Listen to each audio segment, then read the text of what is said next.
Fonsagrada homenaxea esta fin de semana o seu bocado máis suculento.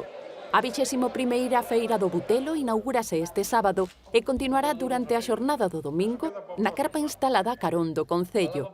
A nosa feira é unha feira que empezou sendo moi pequena, cun produto que é un produto estrela na Fonsagrada, que é o butelo, un butelo elaborado de maneira tradicional, como naqueles tempos, como se sigue facendo a día de hoy. Unha curación ao fume que oscila entre os 10 e os 20 días, tamén un pouco en función do tempo que teñamos. 65 postos con butelos, derivados do porco, produtos autóctonos e artesanía concorren a cita co verdadeiro rei da montaña.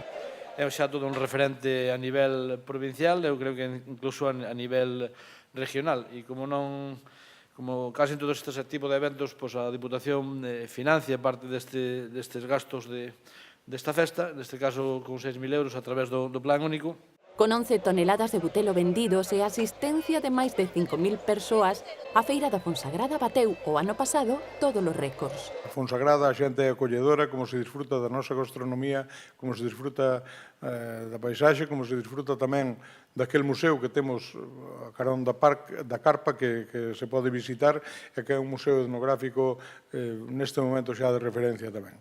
Ao superar as 20 edicións, o Concello espera cadar neste 2018 a declaración de Festa de Interese Turístico Galego. Témoslo solicitado novamente e esperemos que este ano si coalle e efectivamente a Xunta nos conceda dunha vez por todas ese reconocimiento que axuda a que a feira tamén teña un plus.